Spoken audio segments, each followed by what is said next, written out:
अगर है हिम्मत सदन में तो कागज पटक कर दिखाए कि 8.5 एकड़ का जमीन हेमंत सोरेन के नाम पर है। अगर होगा मैं उस दिन से राजनीति से इस्तीफा दे दूंगा।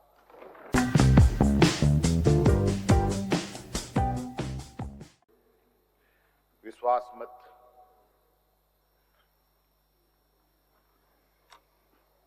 के इस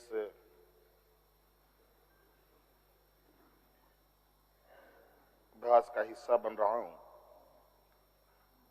और हमारी पूरी पार्टी और पूरा गठबंधन दल आदरणीय चंपा सोरेन जी को समर्थन करता है और देश में पहली बार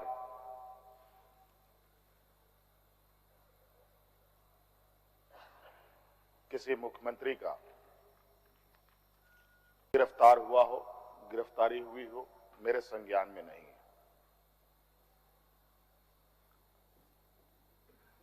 ये मुझे लगता है ये पहला घटना है और मुझे लगता है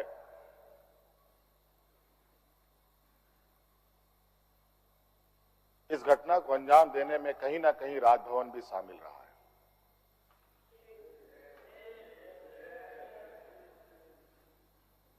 और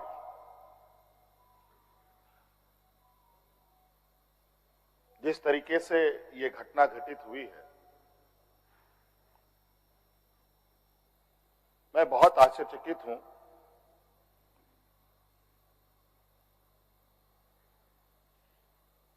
इसलिए कि मैं एक आदिवासी वर्ग से आता हूं। नियम कायदे कानून की जानकारी का थोड़ा अभाव रहता है। बौद्धिक क्षमताएं अभी हमारे विपक्ष के बराबर हम लोगों की नहीं है, लेकिन सही गलत की समझ तो हर इंसान भी रखता है, हर जानवर भी रखता है।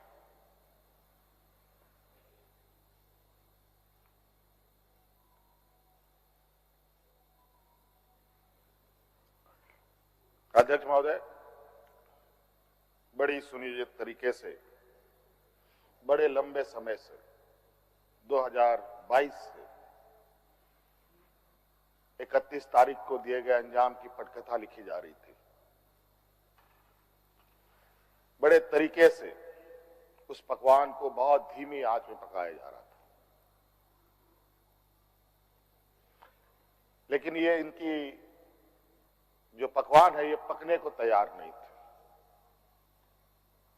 लेकिन इन प्रकार इन्होंने इस आधे अधूरे पकवान को अपने लिए परोसा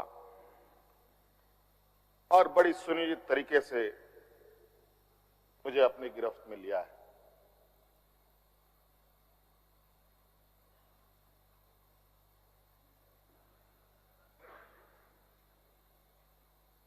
और आज कहीं ना कहीं ऐसा लगता है अध्यक्ष महोदय कि बाबा भीमराव अंबेडकर जी का जो सपना था कि सभी जात धर्म के लोग एक समान प्लेटफॉर्म पे आए, एक बराबरी और एक साथ चले, मुझे लगता है कि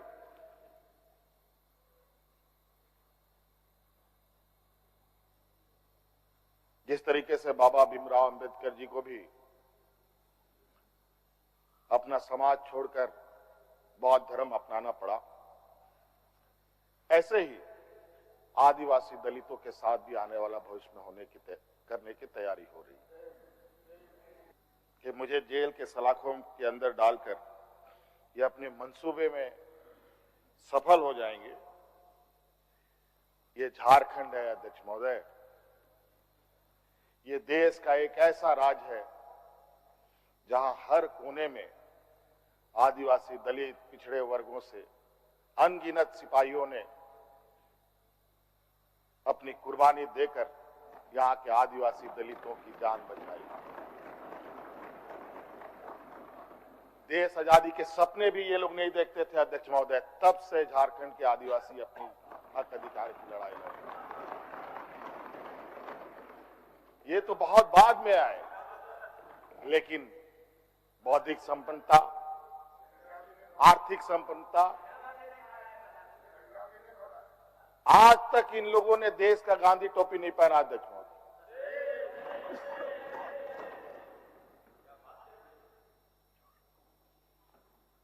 अध्यक्ष महोदय, ईडी, सीबीआई, इनकम टैक्स, जिनको देश के विशेष और काफी संवेदनशील व्यवस्थाएं कही जाती है, जहां करोड़ों रुपया, 12 लाख 14 लाख करोड़ रुपया डकार कर इनके सहयोगी विदेश में जाके बैठे हैं, उनका एक बाल बाका करने का औकात इनके पास नहीं है। इनके पास औकात है देश के आदिवासी, दलित, पिछड़े के ऊपर, और बेगुनाह लोगों पर, और उसमें भी गुनाह किया हो तब की बात तो अलग है, बेगुनाहों पर अत्याचार कर। आज मुझे किस लिए अरेस्ट किया गया अध्यक्ष महोदय?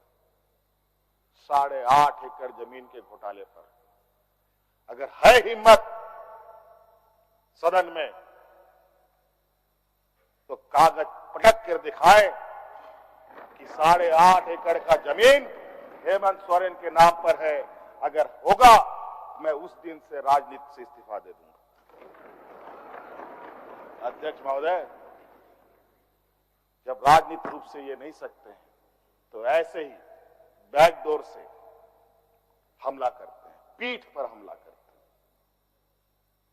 अध्यक्ष महोदय, मैं आंसू नहीं बहाऊं, आंसू वक्त के लिए रखूंगा।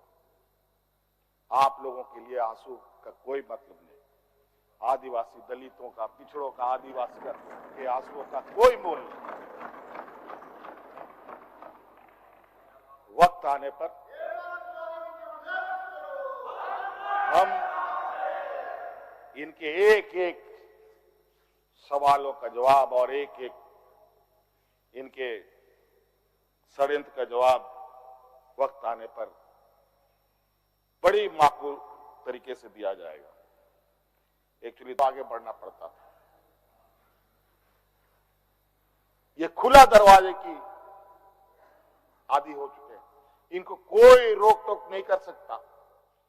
जो इनके सामने आएगा वो इसी तरीके के अंजाम से उनको गुजरना पड़ेगा। और इनको लगता है ऐसे अंजाम देने से झारखंड के लोग घबरा जाएंगे। ये आप लोगों की बहुत बड़ी भूल है, और इतनी बड़ी ये भूल होगी जो झारखंड का इतिहास आपको कभी माफ नहीं करेगा। अध्यक्ष महोदय,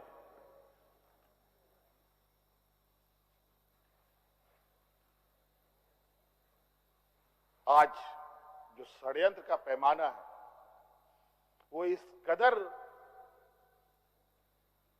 बड़े उसके जो दायरे बने हैं, कानून के अंदर रह कर गैर कानूनी काम करना कैसा हो, ये कर किसी से सीखना हो तो इन लोगों से सीखिए और इनके संस्थाओं से सीखिए।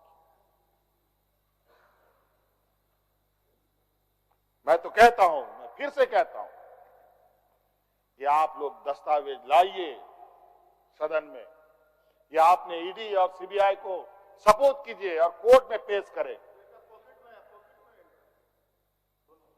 एक भी दस्तावेज अगर आप लोग निकाल के दिखा दें कि हमने 8.5 एकड़ जमीन हड़पी है,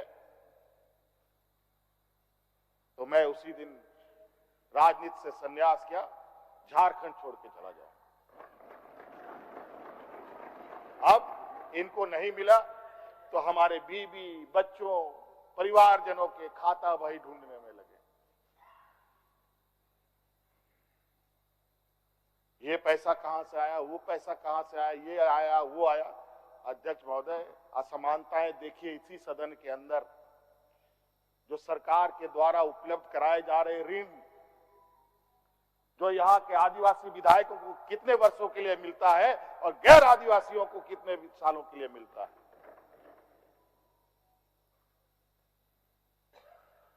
इस विषय पर गंभीरता से सोचने की आवश्यकता है। देखो, ये बहुत लंबी लड़ाई है। आज जिस तरीके से बड़ा मछली छोटा मछली को खा जाता है, सामाजिक व्यवस्था में भी यही कहानी है। एक बड़ी व्यवस्था छोटी व्यवस्था को खाने का हर बरकस प्रयास करती है। प्रभु राम का प्राण प्रतिष्ठा हुआ 22 जनवरी को। राम राज आ गया, पहला कदम बिहार पड़ा। बेचारा एक पिछड़ा वर्ग का व्यक्ति की क्या हद होगी आप जानते हैं। दूसरा कदम झारखंड पर पड़ा, एक आदिवासी मुख्यमंत्री को निकलने का प्रयास। क्योंकि इस आदिवासी मुख्यमंत्री के शरीर में हड्डियां कुछ अधिक है, इसलिए उस हड्डी को निकालने के लिए ईडी उसका डिसेक्शन करने में लगी हुई, ताकि हम कैसे इसको निकल जाए। लेकिन इतना आसान नहीं। गलती से गले में फंस गया तो पूरा का पूरा आंतड़ी फाड़ के बाहर।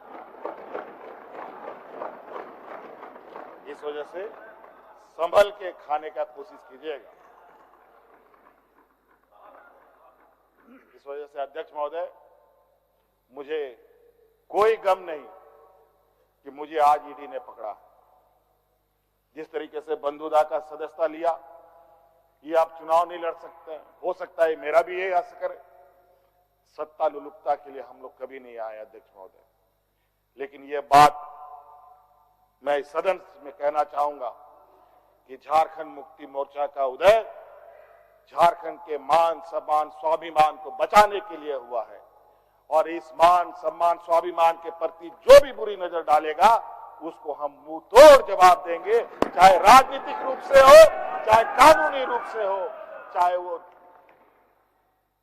किसी भी जंग मैदान में हो।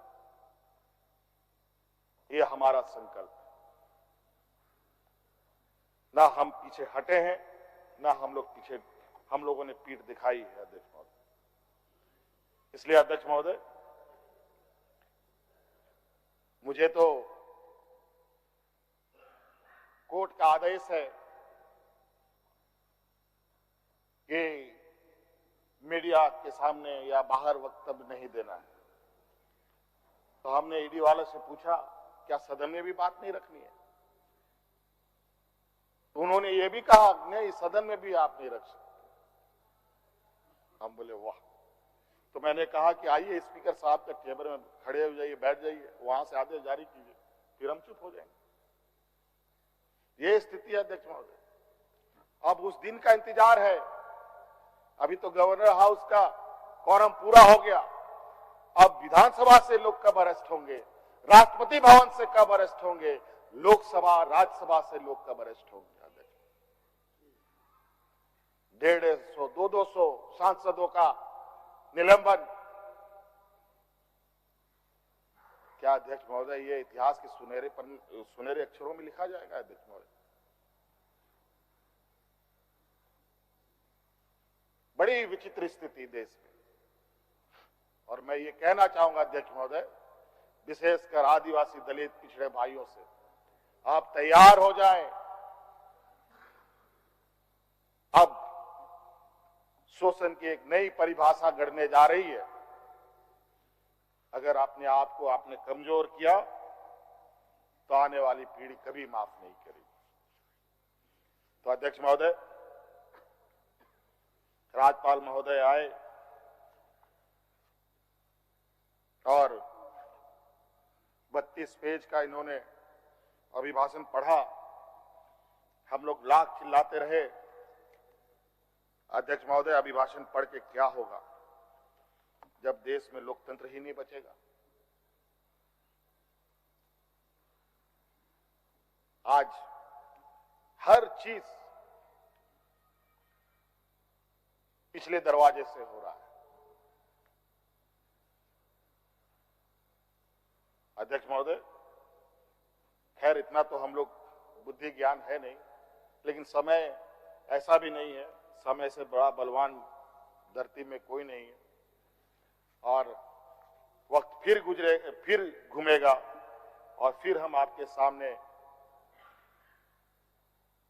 उपस्थित होंगे और इतनी मजबूती के साथ उपस्थित होंगे कि फिर जो षड्यंत्र कर रहे हैं वो षड्यंत्र आपके धरे के धरे रहे और इस देश के और अपने राज्य के आदिवासी दलित पिछड़ों के लिए जो संघर्ष करना होगा वो करते रहेंगे। धन्यवाद।